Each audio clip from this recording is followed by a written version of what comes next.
And the secret to success. Would you like to know the secret to success?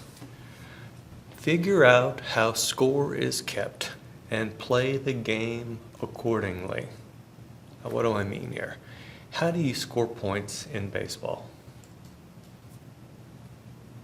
You round all the bases and hit home plate. Yeah, you got to cross home plate, right? That's the only way. So when I was in second grade, my family thought that I was awkward and strange, and they were right. And so they sent me to play Pee Wee baseball. And so I actually I get walked, and I get on base, and then the inning is over. And I asked the coach, I'm like, well, how many points did I score? And he laughed. He says, you didn't score jack, because it was the 70s, and that's how we talked to children back then. He says, you didn't score anything. And I said, what? He said, you got to go around the bases and cross the plate. I said, oh. Now I understood how score was kept, and I was going to play the game accordingly. A similar thing here at the university. I get evaluated on how many these papers that I write get published in these journals. Now there are some journals that one of my papers took 7 years to get it in there. That was my very best publication of all time. It took 7 years. Some of them take 3 months. They all count the same. What do you think that means for where I put my effort? Do you think I'm out there doing these 7-year projects? No. I know how score is kept, and so I'm playing the game accordingly. And so what you guys need to do, wherever you go, whatever you do, figure out what's important to the organization. How do you know what's important to the organization? Because they set up these scorekeeping mechanisms.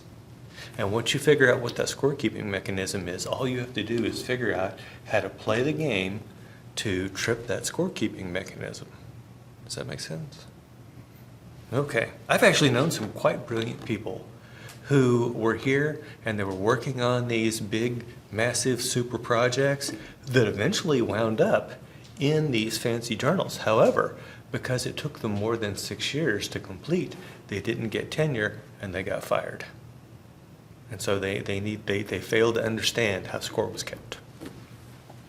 Okay, now let's get back to, oh, by the way, did you notice that the overall score is the same as the investor expectation score? I don't use best in industry. So in essence, you guys really aren't competing with each other, because what's the goal of financial management? Maximize shareholder wealth. And so I put 100% of the weight on investor expectation, and I don't put anything on best in industry. Can everybody, in essence, win then? Yeah, you guys can all win because you're not being compared with each other from that best in industry score. By the way, the scores, if it's over 100, will I let you keep the extra? Yes. Yeah. And these bonus points that show up over here, will I let you keep those? Yeah. Why not? Questions? Okay, so last we talked, I think we left off right before private label operations. Is that correct? Mr. Bardwaj says yes. Page 30. Okay, does everyone remember what private label is? What is private label? It's your unbranded shoes. Yeah, your unbranded shoes. Chain retailers in each region accept offers for their annual private label requirements at the beginning of each year. Contracts are awarded in time for contract winners to fulfill their production obligations, but not in time for footwear makers to know whether bids have been won prior to finalizing their decisions and strategy for the full year. In other words, you guys aren't going to know whether or not you're going to get the business. All chain retailers worldwide have the same production specifications for private label footwear. Number one, an SQ rating that is 1 star below the prior year's worldwide averages SQ rating for branded footwear. So you can have higher than that, but you cannot be more than 1 star below that. Up to a maximum of SQ requirement of 5 stars, and 2, 100 models. However, the number of models is subject to change by instructor. I will not be changing that. I will not be changing that. This thing's hard enough without that. Production run setup costs for private label footwear are 25% of those for branded footwear because chain retailers hold down costs by ordering only easy to produce models and styles. So there's some minimum requirements for you to compete in private label. I've had students come to me and they're like, I don't understand. Our bid for private label was cheaper than the people who actually got the business. Why did we not get the business? And the answer is always that they didn't meet one of these requirements. And so you have to be able to do that. Next page. Footwear companies interested in obtaining private label contract submit an offer consisting of a price per pair and the number of pairs. Your minimum offer is 100,000 pairs that they are willing to supply at that price. The offer price must cover all production and shipping related costs, any tariffs that might apply on pairs coming from a foreign facility, and any exchange rate effects, plus an allowance for profit. In other words, this has to cover all of your regular stuff. Has to cover it all. Each footwear company submits only one offer per region. This limits the number of offers to a maximum of 4, as opposed to submitting offers to individual chain retailers in each region. This is a non-realistic simplification. Chain retailers arrange the offers from lowest to highest price and award contracts starting with the lowest price offer in each region and ascending to the in order of the next lowest until either total private label demand in the region is satisfied or all qualified orders have been accepted, whichever occurs first. In the case of identical offer prices, chain store buyers will choose the supplier with the highest global image rating, brand reputation in the previous year. Now let's talk about how this works.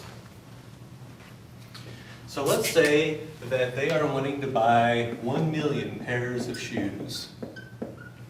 And Team A comes in here with a bid of, let's say, $100 per shoe, and they are going to do 400,000.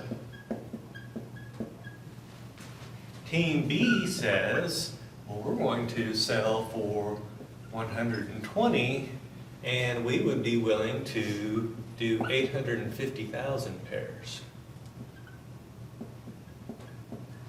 How do they go about awarding the contracts? Well, they look at the lowest price one, and they say, of course, we're going to, because this number is less than the amount that they seek, they're going to accept each and every one of them. Does that make sense? So they're getting all the cheap shoes. Now, how many pairs are left over that they still need? 600,000. Now, is Team B going to be able to do all 850,000 here? No, they're only going to sell 600,000. But look how much they're getting for each pair. Who do you think is likely going to come out better on this deal? Yeah, it doesn't necessarily, you don't necessarily have to be the lowest price to actually come out on top with private label. On top meaning that you've made more money for the shareholders. Now you guys actually have a benefit here because you've got these two zombie companies. And the zombie companies, unless someone gets in there and fiddles with them, which my wife has offered to do, but I told her no. She said, if your guys get too arrogant, let me know. I'll come in there and kick their butts. Because she does this in a different class. Okay, I told her no.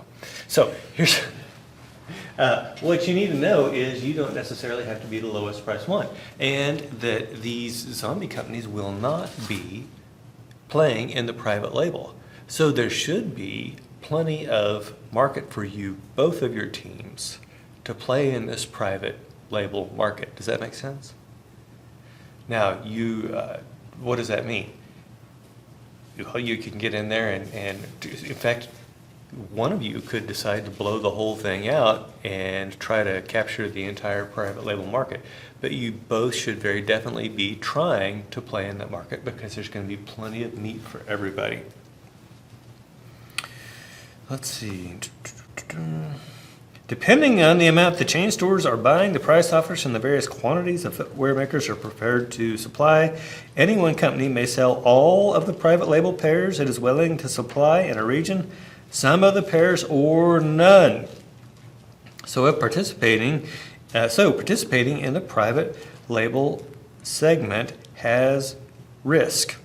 So what you want to do is remember that this thing will calculate basically the what if scenario.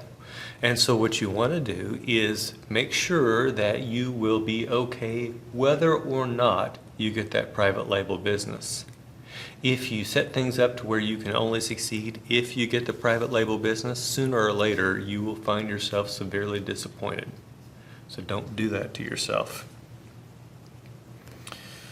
Let's see. Oh, and also you want to make sure you are not merely breaking even. And we'll see this. Because remember, one of the things we said that private label does is allows you to soak up those fixed costs. And so students are like, well, it really doesn't matter if I make any money on them. They're doing a great job of helping me spread out my fixed costs, which is true. However, is that profit number that you get for private label guaranteed? No, it's just a forecast. It's just a forecast. If you don't get that private label business, you're not going to get that money. Of course, you won't produce the shoes either, but you might find that your shoes cost more to make than you thought, simply because the prices of materials have changed, for one example, or the exchange rates have changed, which they will every single year. And so you've got to be careful and make sure that you're at least making a decent amount of profit on each pair, so if everything goes sideways, you'll still be okay.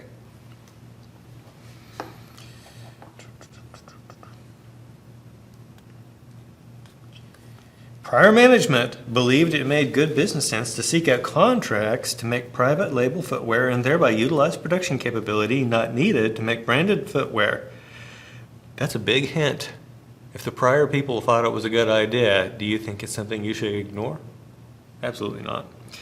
If you want to compete for private label contracts, the following decisions must be entered for each of the facilities in which you propose to make private label footwear should your company be awarded contracts. The percentage of superior materials to be used in making private label shoes. There is merit in keeping this percentage as low as possible, subject to achieving the required SQ rating. Remember, we said earlier there was a minimum SQ, and so if I were you, what I would do is bump that superior materials only high enough to be able to meet that minimum SQ, and that keeps your cost per pair down. Expenditures for enhanced styling features. Once again, there is merit on minimizing this expense, but enough must be spent in tandem with the superior materials to achieve the required SQ rating. The proposed shipments from a production facility to distribution centers in whatever regions you specify. Actual production and shipment of private label footwear to a region occurs only if offers are accepted and contracts are awarded in the regions where offers are made. So in other words, there is no chance that you will get stuck with private label footwear in your inventory. How does that differ from branded footwear? Can you get stuck with? Yeah, you can end up with too much inventory in branded. Once regular time production capability is reached, all additional production involves overtime at the rate of 1.5 times the regular base pay. Overtime production will occur only when the company wins contracts for enough pairs to require the use of overtime to produce a contracted number of pairs. So what you want to do is price your private label shoes such that they will be profitable on overtime. Now you say, wait a minute, I'm not projected to have to work overtime based on my branded sale forecast and if I get all this private label business. What happens if you knock it out of the park and you end up making more, selling more, making more private label or branded footwear? Then those private label shoes get made on overtime and they end up costing more. So make sure they're still profitable even if you make them on overtime. Once the entries are made and price offers are entered, you are provided with the projected incremental revenue cost profit contributions associated with the contract award for all the private label pairs offered to chain retailers in each region. which is the best case scenario. The contribution margin over direct costs, by the way, what's a contribution margin? You may also hear it called marginal contribution. Oh my goodness. This is something people in this class can't answer in spite of the fact that you guys have had, what, 6 hours of accounting at least? And you've had Finance 380, and you've had Finance 390. Contribution margin is the price minus the variable cost. Write that down since you obviously don't know what the hell it is. Contribution margin is the price minus the variable cost. Now, why is that an important concept? Well, up to a certain point, up to your break-even point, that money is being used to cover your fixed costs. It's being used to cover your fixed costs. But once you hit that break-even point, that contribution margin is pure profit, excluding taxes and all that. Okay, so the contribution margin over direct costs on private label sales is not included in the projections of overall company performance on the left side of the page unless you indicate at the bottom of the page that you want them to be included. This feature allows you to see how any private label sales will affect company performance but still not have your company's projected overall performance be dependent on winning the private label contract, because your company may not be awarded contracts for the full amount of private label pairs offered to private label buyers. So what you want to do is toggle back and forth, turn that thing on and off to make sure that your numbers are good either way. Important. For a company's price offer to be considered by chain retailers in a given region, it must be at least $10 below the upcoming year average wholesale price for branded footwear in that region. So here's yet another requirement. Now, how do you know what that upcoming year average wholesale price will be? You don't, right? Because your competitors, you'll know what yours is going to be, but you don't know what your competitors will be. And so you can't know in advance exactly how much that is, but you need to know that you're going to have to be $10 below it. And so you can't go out there and blow out private label by, you assume I'm the only one who's going to be out here, so I'll just bid really high. Offers that are not $10 below the upcoming year average wholesale price are automatically deemed unacceptable and become ineligible for contract award. Any questions about private label? Okay. Celebrity endorsements. They require a minimum contract of $500,000 per year. So there is your base bid. You can't get in there with $400,000 a year and expect a celebrity to endorse your product. The contract period for some celebrities is 2 years, and for others is 3 years. All celebrities are known worldwide. Their attractiveness varies from region to region according to the regional appeal indexes shown on the page. So you will get to see how appealing these people are in the different regions before you make a bid on them. The higher the sum of the consumer appeal indexes of the celebrity endorsers a company signs, the greater the positive impact on the company's regional branded sales volume and market share. A company may sign a maximum of 3 celebrities to contracts in a given year, and there is no limit on the total number of celebrities that can be signed over several years. However, incremental sales impact associated with signing additional celebrities diminishes rapidly once the sum of their appeal indexes in a region reaches 200, and the incremental benefits become 0 when a company's combined celebrity appeal index in a region rises above 300. This is once again one of those cases of diminishing marginal returns, where you're putting in a little extra. Every time you put in another unit, you get less and less benefit for it. Is there any sense in you going after more celebrities when your appeal index is already over 300? No, they say there's 0 benefit for doing that. The potential for ties signals the wisdom of odd number contract offers. So here you are, and you're saying, well, I don't know how important this is, so let's just bid the minimum, $500,000. Well, undoubtedly, the other team is thinking, maybe we should go 501,000, so we'll get the business. You guys ever watch The Price is Right? Whoever's closest to the price of that going over wins. Well, if you are the last person to bid, and you think everyone else has bid low, then it makes sense to only go over the highest one by $1, right? So if you go with 501,000, you could beat out of 500,000. Now, knowing that, what do you think people are going to do now? Do you think anyone's going to bid 501,000? What are they going to bid? 502. And now knowing that, what do you think people are going to bid? 530. Yeah, so there's no telling when to stop on this, but I can tell you this. Don't do 500,000 because chances are you won't get it. By the way, do you think it's possible that a celebrity could be truly worth more to one team than another? Yeah, if you were really wanting help in Latin America, you'll be much better off hiring a soccer player. If you were wanting to improve in North America, you'd be much better off to hire a football player. If my business is booming in North America, the football player will be worth less to me than it would be to someone who's trying to grow their business there. You will begin to pay the celebrity's annual contract cost in the year following your winning offer. No endorsement costs for celebrities are incurred in the year that offers are made. And so, when do you start seeing that money come out? It says you begin to pay them in the year following your winning offer. In making offers to several celebrities in the same year, you can prioritize your offers for different celebrities and put a cap on the combined annual cost of winning all contract offers.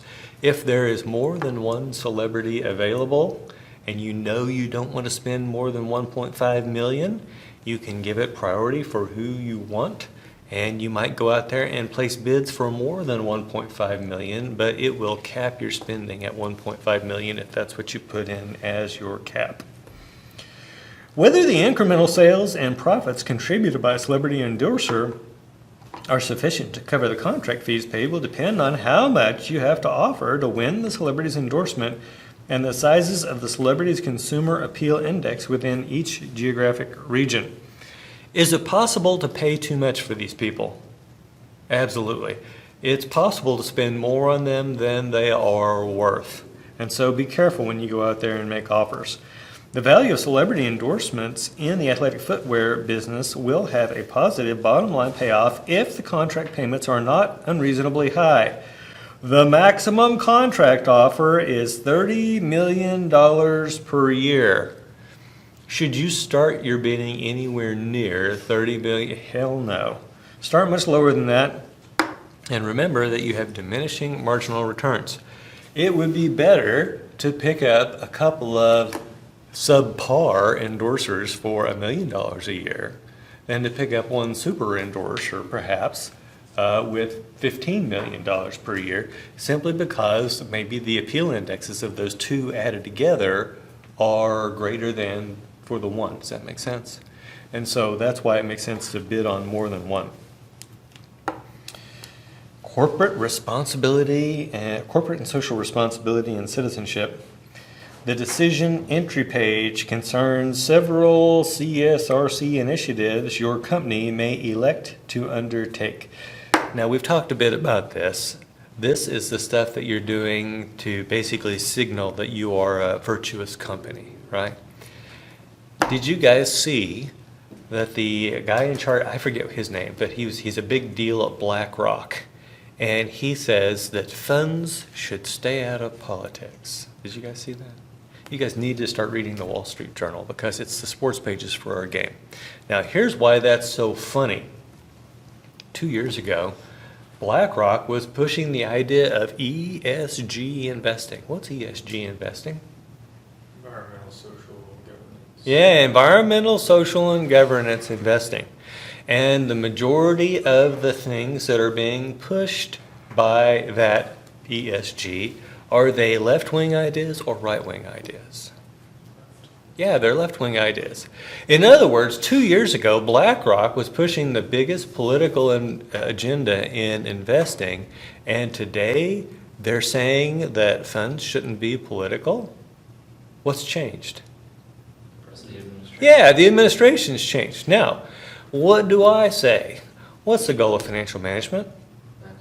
Maximize shareholder wealth. Should we be getting involved in politics? No. Maybe we do some lobbying because we know that these people's decisions impact our ability to maximize shareholder wealth. But we're definitely not out there doing these sorts of ESG kinds of things. We are doing things to maximize shareholder wealth. Does that make sense? We were talking about the people like Target and Bud Light getting involved in these social movements. And I thought of a magnificent counter example of that. Are you guys familiar with Yingling beer? Yingling, on their box, what does it say? Doesn't it say it's America's oldest beer? Yeah, that's one of the things it says. It also says, we brew a beer for every taste. Are they singling out a group that they want to attract? No. They're doing a little something different for a lot of different people. And when all this stuff blew up about Bud Light, some people tried to get Yingling to come out with a statement. And what Yingling said was brilliant. They said, hey, we don't know anything about all this stuff. All we know how to do is make good beer. Right? Who was doing a better job of maximizing shareholder wealth, Yingling or Bud Light? Yeah, for sure. Okay, the use of recycled boxes, and these are things you can do. The use of recycled boxes and packaging, energy efficiency initiatives, charitable contributions, ethics training and enforcement, improved working conditions for facility personnel, institution of a supplier code of conduct, and compliance monitoring of suppliers. Are some of these things beneficial on their own? How about energy efficiency initiatives? If you could figure out how to save energy in a way that the energy savings exceeded the cost to do those initiatives, then not only does that get you social brownie points, but it actually impacts your shareholder wealth. So I wouldn't be, positively, I wouldn't be against energy efficient initiatives. You need to understand, strangely enough, recycled boxes and packaging costs more than non-recycled. This is my understanding of the game. So that's actually going to cost you money to do that. So it might not be worth doing. Charitable contributions, what does that do to shareholder wealth?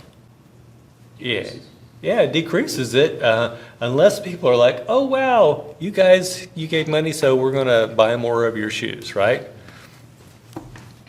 Let's talk about, from a shareholder's perspective, should companies be making charitable contributions? Likely not. Likely not. Very good. So think about this one.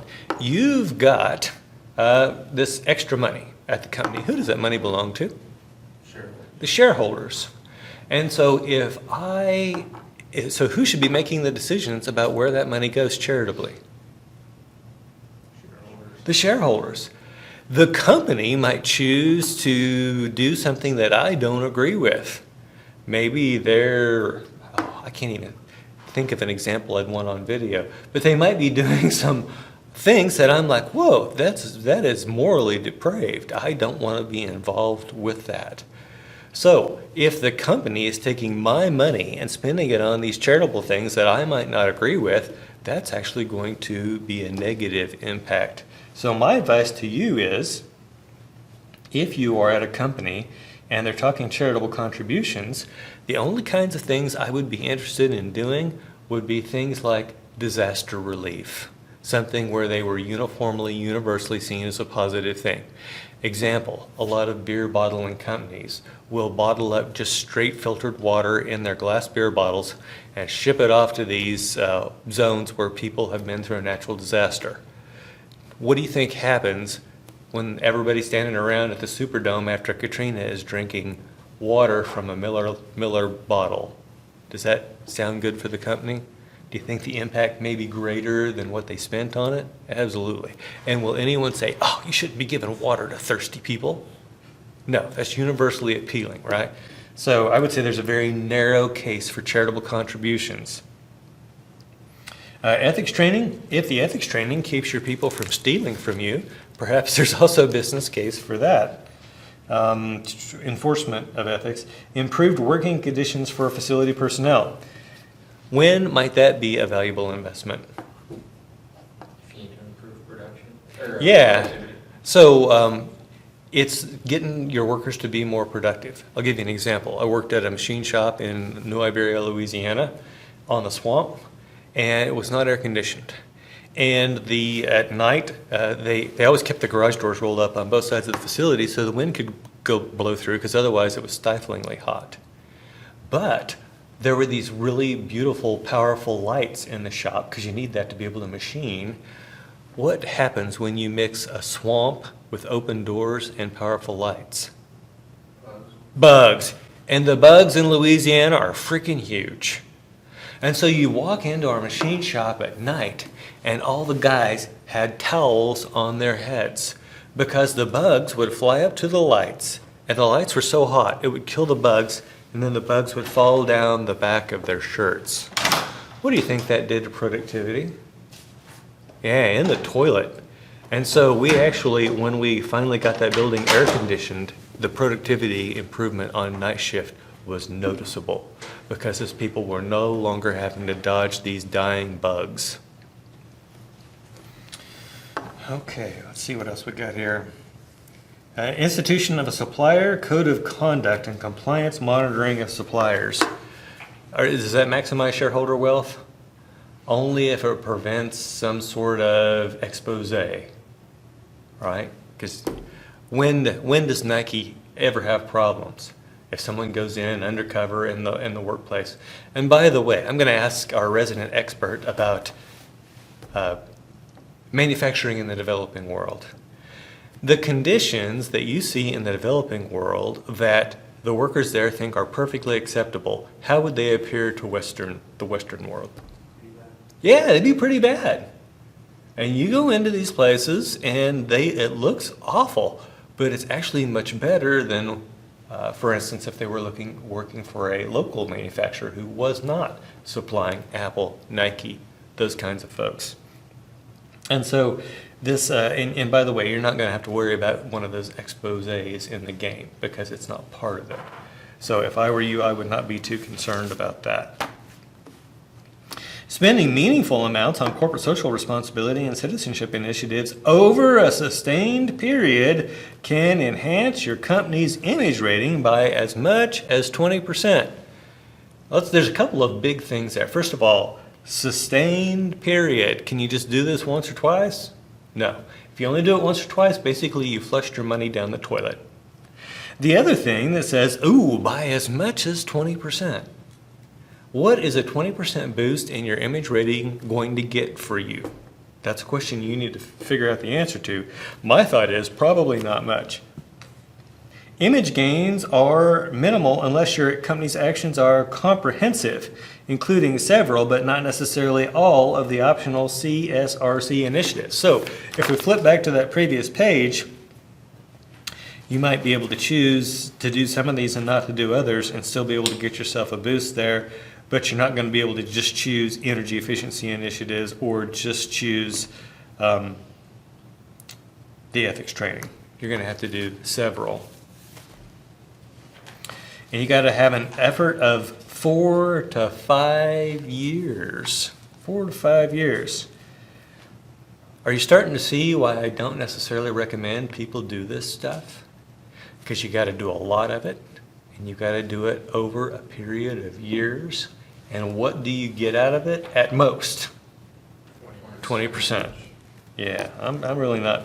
I mean, hey, God bless you if you can make it work for you, but I just don't see people winning the game using that. So if you're not committed to doing this stuff, don't even start. Your company is in no way obligated to spend money on any of the CSRC options. All such expenditures are voluntary and taken at manager's discretion.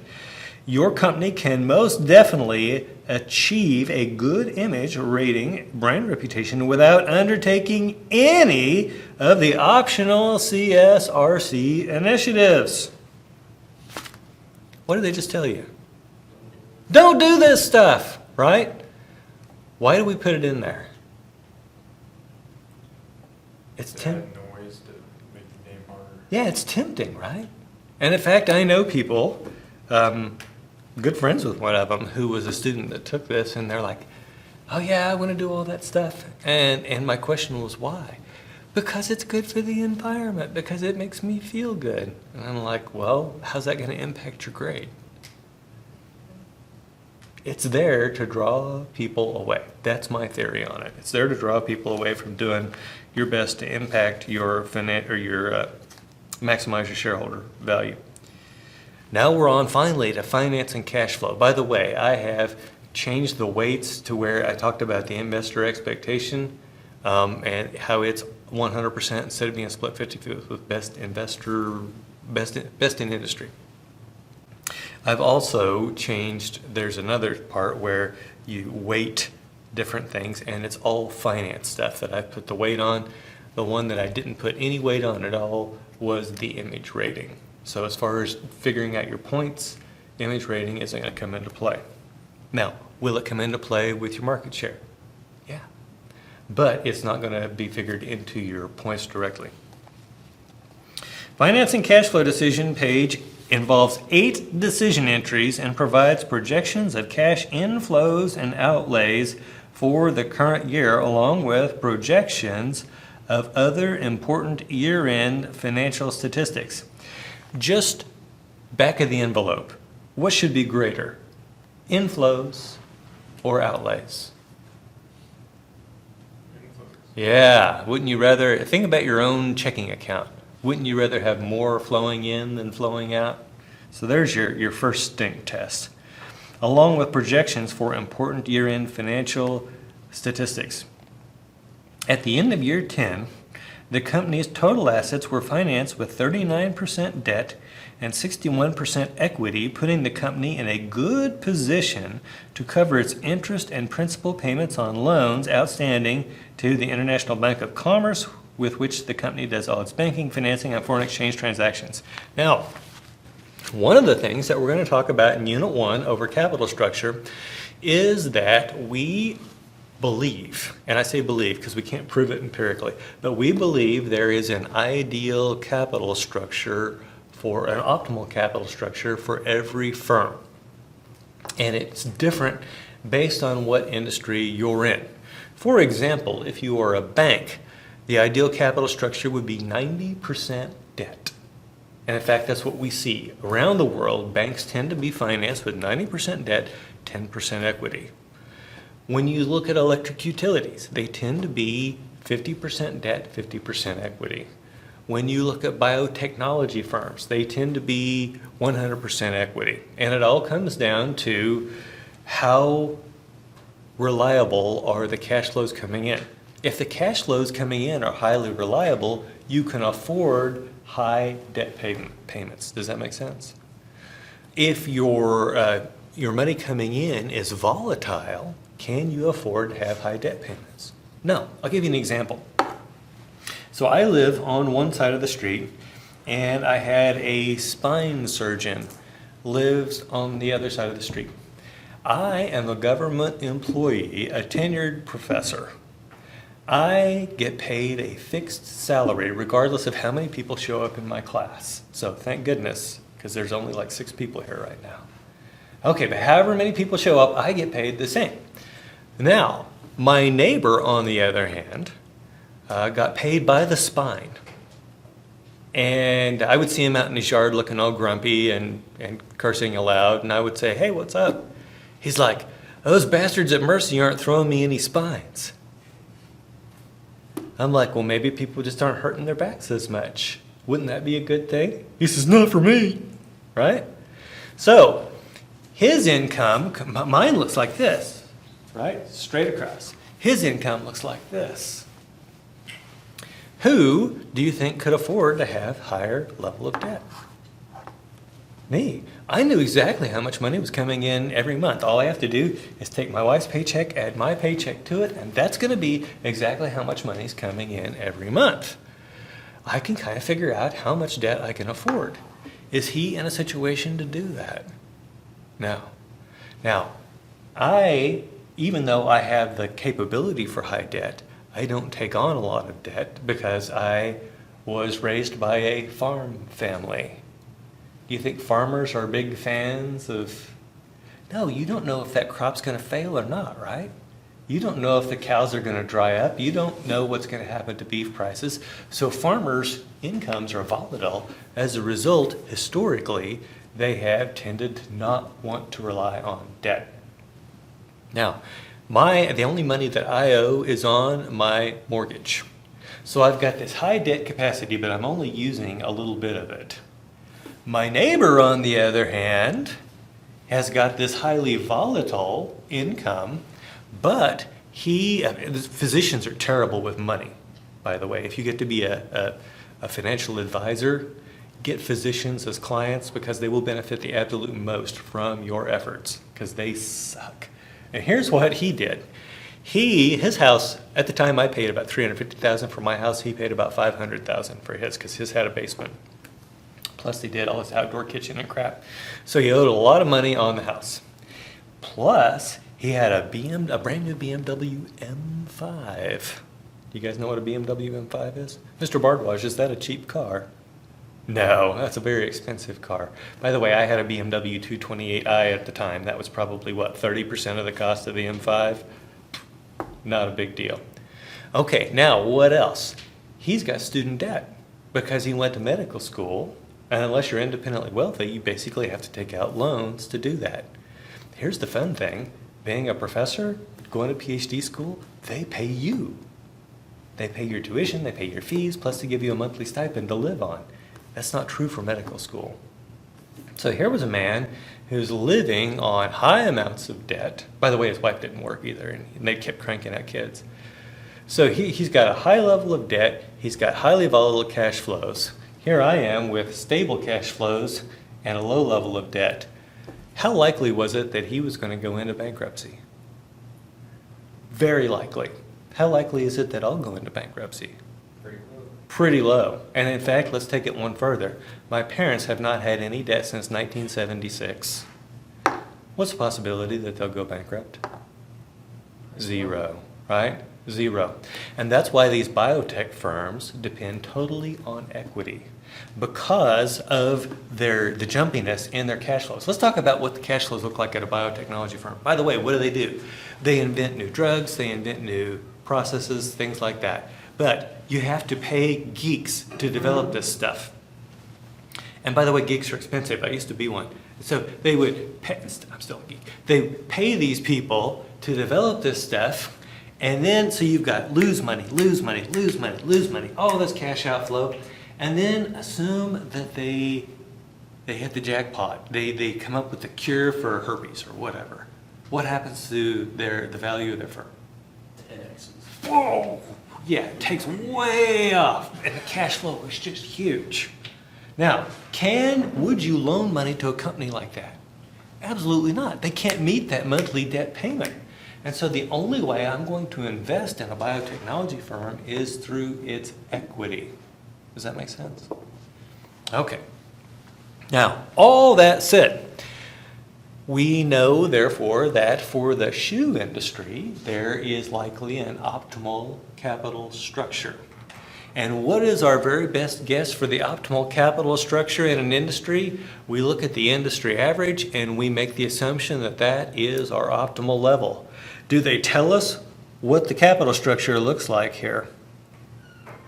39% debt, 61% equity. Yep, 39% debt, 61% equity. Now, here's what you need to understand.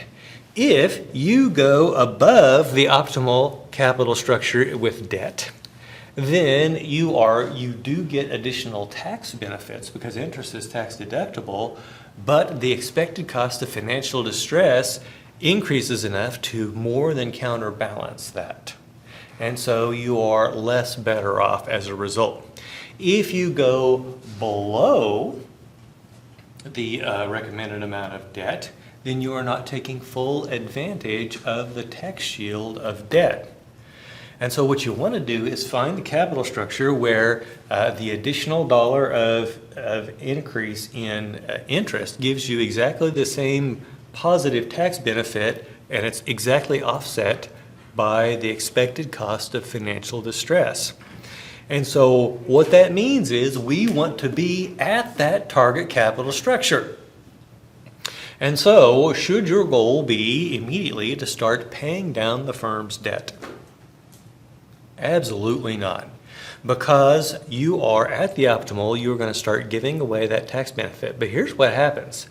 First of all, we have some people who come from cultures where they want to pay down debt immediately. I'm one of them, right? I have to fight that every day of my life. In fact, my folks, I talk to them every 2 weeks on the phone, and they're always like, hey, you're doing pretty well. Why don't you pay off your mortgage? I'm like, no! I have to fight that urge all the time, right? Now, what about, so the other is to go to more debt, right? And we know that's bad too. Now, what if you're not actively paying down debt? What's going to happen to the amount of debt in your capital structure over time?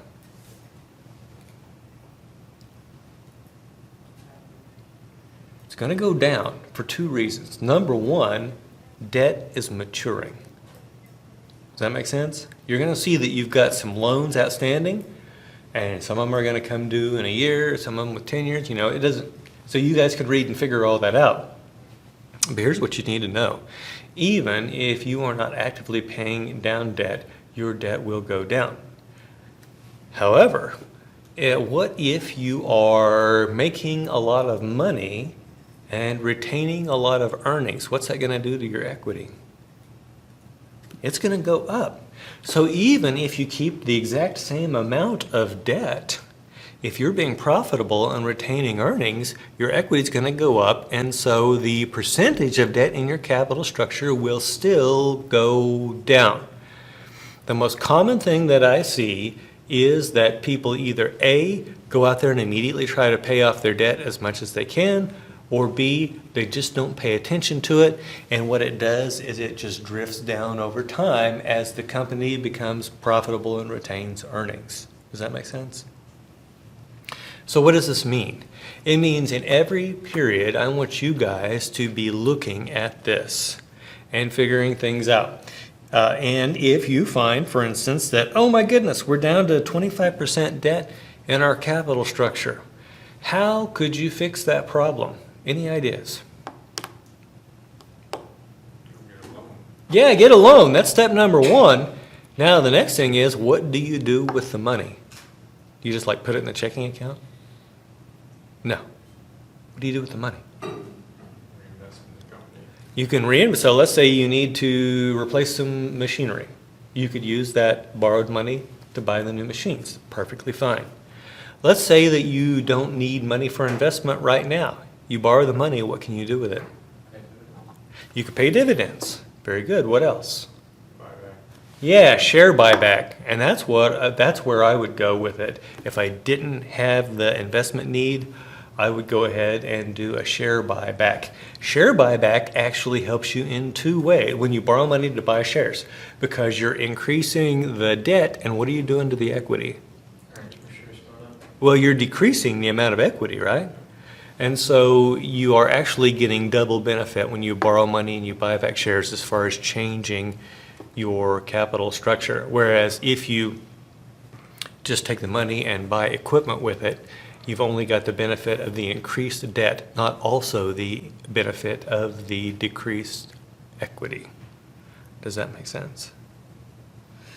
Okay, now I am going to predict right here and now, when we get to the end of the simulation, at least one of the teams here today will say, and they'll say, we forgot until we were putting together our presentation, and so here's what happened, and you'll be able to see one of these situations. I am almost positive that at least one of you guys, one of your teams will do that. Do I slap people around for that? No, but I do remind them about the conversation that we had today about maintaining your optimal target capital structure. Okay, where were we at? Oh, so interest rates. The interest rate on such loans is tied to the company's credit rating and the going rates of interest in world financial markets. This is very realistic. Usually what you've got is these benchmark interest rates. We used to have LIBOR and London Interbank Offer Rate until we figured out they were manipulating that. Now, usually what people will do is they'll take something like the 10-year U.S. Treasury, and then they put an additional amount of money on top of that to compensate for the risk of the firm. What's the credit rating a measure of? Your ability to pay back the debt. Yeah, it's your ability to pay back the debt. And so really, especially when we look at bond ratings, we're talking about two different things. We're talking about the probability of default and the probability of recovery given default. And so if someone borrows money to buy a car, they might be highly likely to default, but if I can go out and recover that car and it pays enough to pay the loan off, then the probability of recovery is high.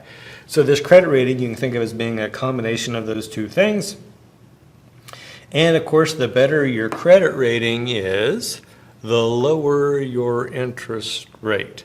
Does that make sense? But you got to look out for overall interest rates in the market, because if they go up by 1%, yours is going to go up by 1% too. Longer term loans are available at somewhat higher interest rates. A 5-year loan carries a 0.5% interest rate adder, and a 10-year loan carries a 1% interest rate adder. These adders apply to 5-year and 10-year loans granted at all credit ratings. So some of you are going to say, well, wait a minute. Why would I get a longer term loan when they cost more? Any ideas? Lower your payment, you're gonna have. Okay, so your chances of having to pay the whole thing off next year are low, Yeah. right? Now, what might be another reason that you would borrow money on the long term? Yeah, if you think rates are going up, you want to go out there and lock in, and it's interesting to watch. Apple went out and borrowed a bunch of money that it didn't need because of low interest rates. McDonald's has done the same thing in the past. So there are a couple of reasons that you might go for this long-term loan. I think for your purposes, probably the most important thing is to know that it's spread out. It's not going to be something you're going to have to pay off in the next year. Question. Yeah. Whenever we pay the loan, does it automatically come out, or do we have to click a button to pay down? I think it's a decision entry that you say, and you've got your different loans, and you talk about, how much you want to pay, that sort of thing. But there's not an automatic, set whatever I should pay for that loan that year? Okay, so you're talking about the interest, right? So the interest is going to come out automatically. Okay. Yeah. Right. And the other thing that's going to happen automatically is when a loan matures, it will automatically pay off. So you've got to make sure you've got enough cash to handle that. By the way, should you try to run your business on $10 in cash? No. You got to keep a cash cushion. Now, why then do we say we can't keep a huge amount of cash? What's the problem with keeping a huge amount of cash? Loss of growth. Yeah, so it's what's the return on it, right? So if we can go out and buy a machine and get 15% out of that, or put it in the bank at 4%, we know what our shareholders want us to do. By the way, whose money is it? The shareholders. Can the shareholders put it in the bank the same way that we can? Yeah, they can, right? They could. I'm getting the same amount of money, maybe even more than some of the companies that I own stock in, right? So I don't think that carrying a huge amount of cash is a great idea, but you also don't want to put yourself so low that you potentially run out. We're going to get to that here in a second. The company to be paid, the bank's banking arrangement with the IBC calls for the company to be paid interest on any positive cash balance that's in the company's checking account at the beginning of each year. Should you be keeping extra money in there just for that interest? Think about the way banks work. They borrow money at low interest rates through checking accounts and savings accounts and CDs. What do they turn around and do? Loan it out at a higher rate. Loan it out at a higher rate. So does it make it any sense to borrow money at a higher rate and then hold on to that money in your checking account and receive the lower rate? No, you're not going to come out on top playing that kind of game. If the company, this is important stuff, and people screw this up all the time, so pay close attention.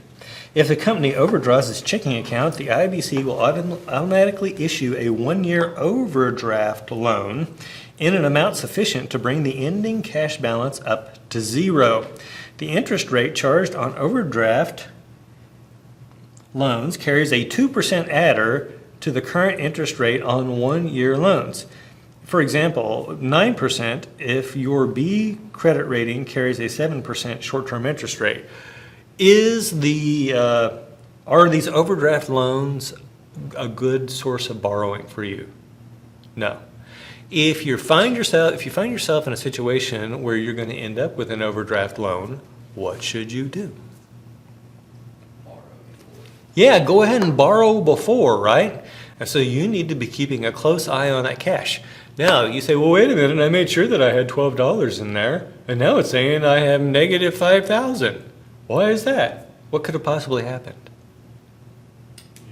It's a lot of things.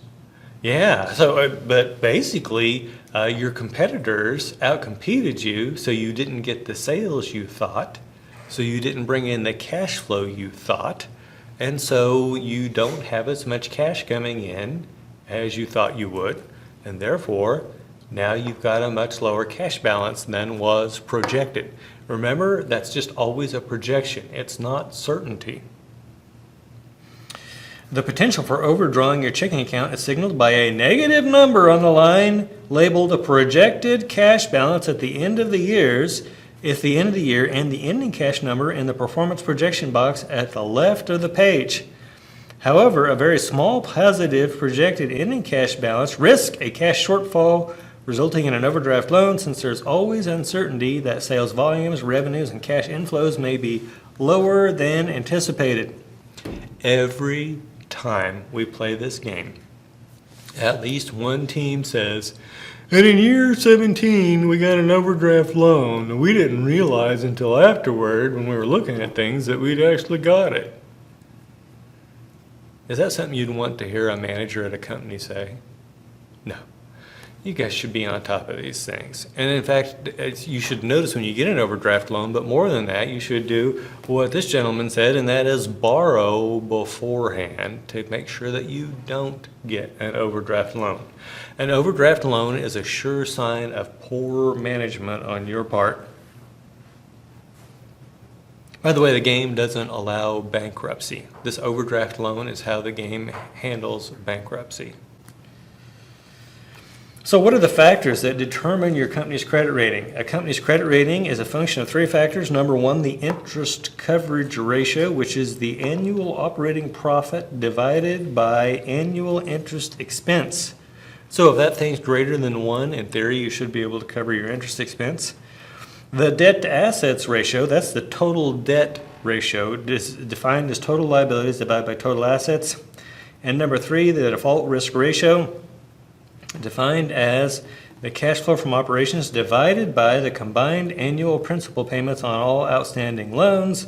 The company's cash flow from operations is defined as net profit plus depreciation. Why would we add back depreciation to net profit to come up with a cash number? What kind of big? Go ahead. It's a book expense, but not. Oh, you're getting so close. Not a cash. Yeah, it's a non-cash expense. I believe that earned you a, yeah, there you go. That's a non-cash expense. And so it's subtracted out of that net income, but if we want to have a better picture of how much cash, we add back depreciation. Okay, so those are your 3 drivers for your credit score. Next page. Complete information about your company's credit status and financial strength is included in reports that accompany each year's result. results. And so here we have our financial decision entries. This should always be the last page of the decision-making process. Until all of the entries on the other decision pages have been finalized, there is no way to get useful projections of cash inflows and outflows for the year to estimate the company's projected year-end cash balance. Why is that? Well, we've got to know how many shoes we're going to sell, how much we're going to be charging for each pair, how much cash do we expect to be coming in, how much cash are each of those pairs going to cost us. And until we do all the other decisions, we don't know what to do with our finance decisions. You guys may not recognize it, but in the strategic planning process, which is what you're doing here, finance always picks up the tail end. We're going to decide what machines to buy. We're going to decide what product lines to go into. All that kind of stuff gets done, and then finance is there to clean up the mess. How are we going to pay for these machines? That's your capital structure. Are we going to borrow the money? Are we going to issue new shares? So the finance questions always happen at the end. So how are we going to do this? First of all, bank loans. Whether to borrow additional money to finance operations, and if so, whether the term of the loan should be 1 year, 5 years, 10 years, or some combination of these. So that's the first decision you're going to have to make. And then stock issues. Whether to raise additional equity capital by issuing new shares of stock.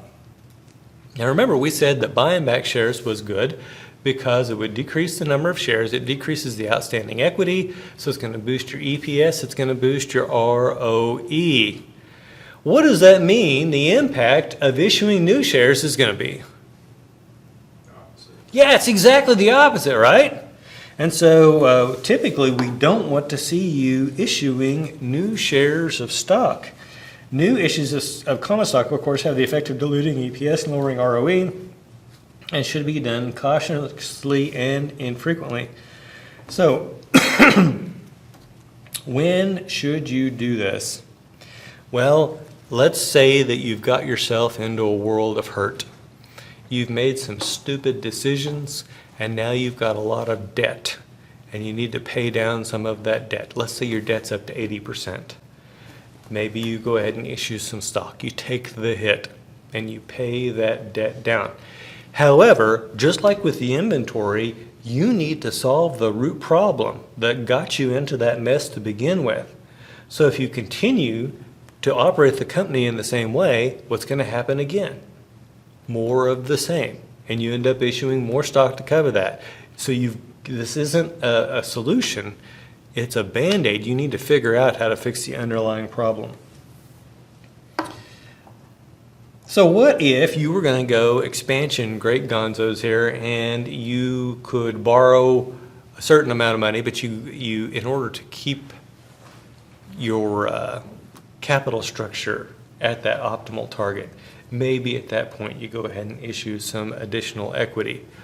Do I think you'll ever find yourself at a position in the game where you'll need to grow that fast? I don't think so. If you're profitable, where should your equity be coming from? There's external equity, which is issuing shares, and then there's internal equity. Where does internal equity come from? Revenue.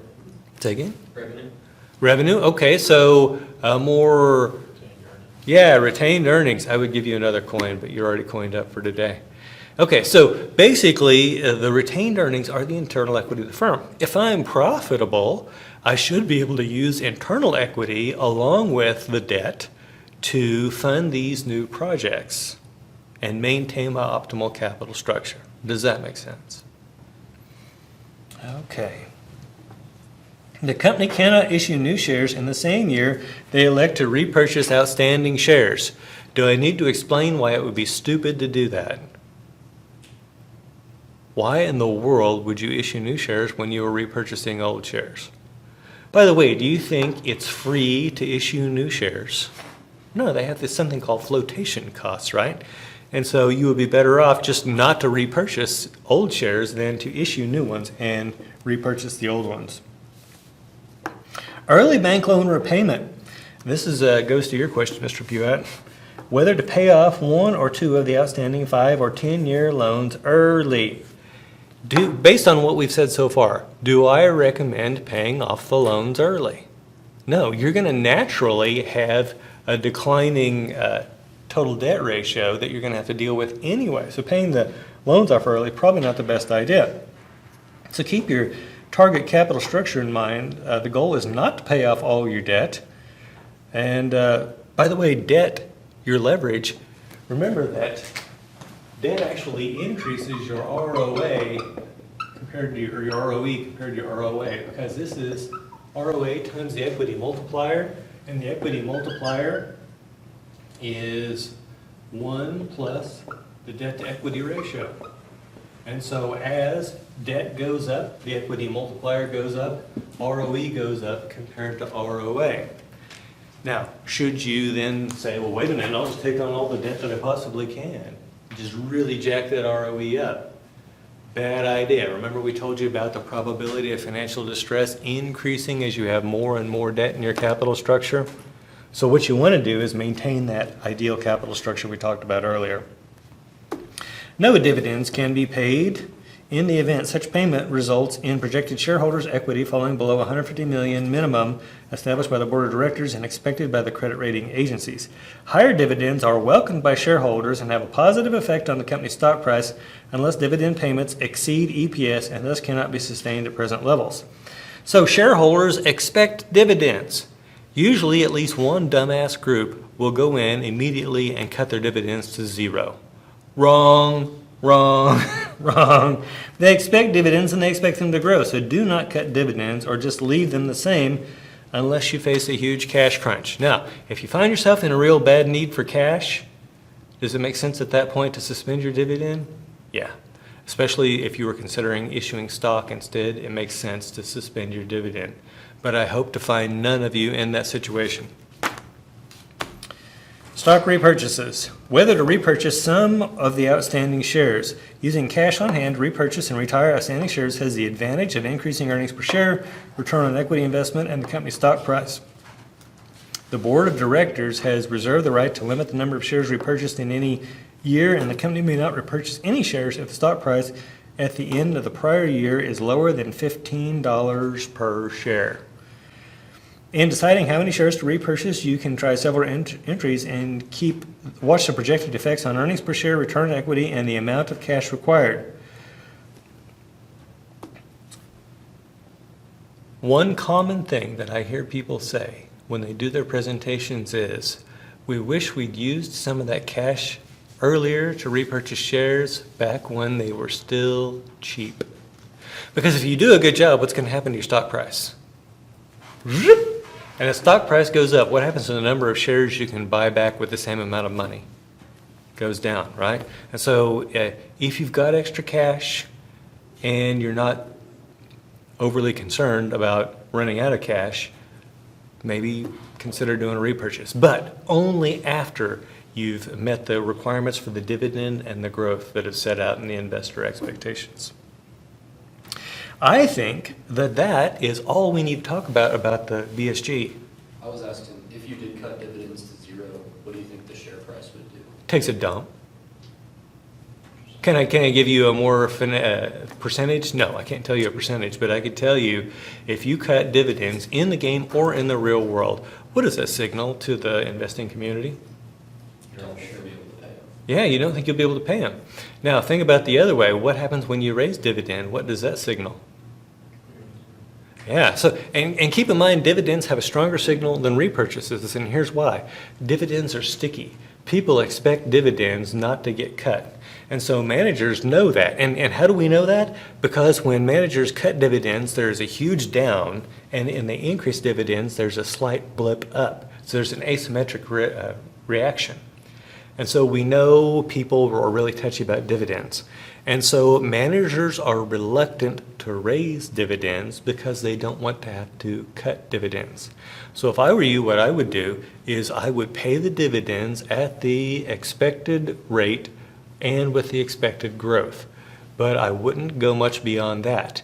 Any cash you have over and above that, I would be using for repurchase.